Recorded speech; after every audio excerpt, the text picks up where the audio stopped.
ہم ہر شعبے میں ہم بے ایمان ہیں. کیوں ہیں؟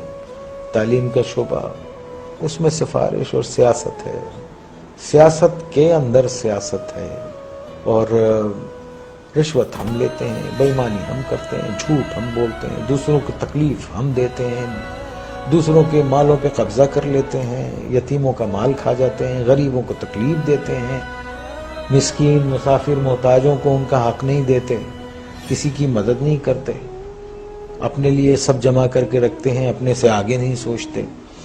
تو آپ یہ دیکھیے ایسے معاشرے جو ہیں وہ اگر آپ اتنے برے ہو رہے ہیں جس طرح سے نظر آ رہا ہے آپ کو، تو اگر آپ قرآن شریف پڑھیں تو اس میں جو قومیں اللہ تعالیٰ کی احکامات کو نہیں مانتی اور جو ان سب چیزوں میں نافرمانی میں جب بہت آگے چلی جاتی ہے تو اللہ نے کہا ہے میں ایسی قوم کو تباہ کر دیتا ہوں اور پھر ان کی جگہ دوسرے لوگ لے آتا ہوں. اللہ کہتا ہے کہ میرے لیے یہ کام کوئی مشکل نہیں ہے.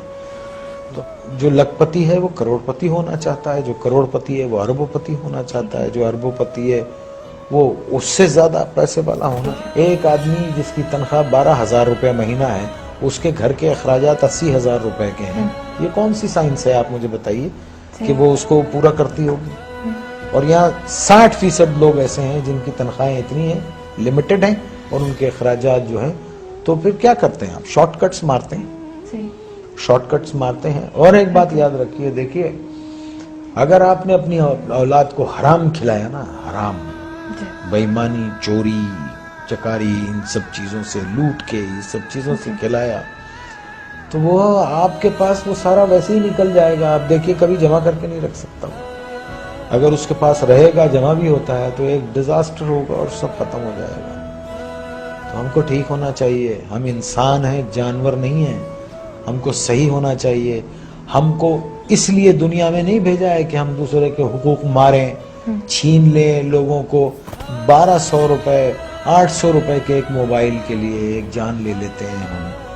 کبھی وہ تنہائی میں بیٹھ کے وہ سوچتے نہیں ہوں گے کہ ایک انسان کی زندگی جب وہ پیدا ہوتا ہے تو وہ گوشت کا لوتھڑا ہوتا ہے، پھر وہ انسانی فارم میں آتا ہے، پھر وہ دنیا میں آتا ہے بے سہارا، بے بس. ماں اس کو 9 مہینے پیٹ میں رکھتی ہے، پالتی ہے، پھر وہ گرم سرد کا مقابلہ کرتا ہے اور بڑا ہوتا ہے، چوٹیں لگتی ہیں، دھوپ ہے، بارش ہے، اور پھر ایک آدمی اس کو ایک 500 روپے کے موبائل کے لیے اتنی تک و دو سے پلنے والے بچے کو گولی مار کے چلا جاتا ہے.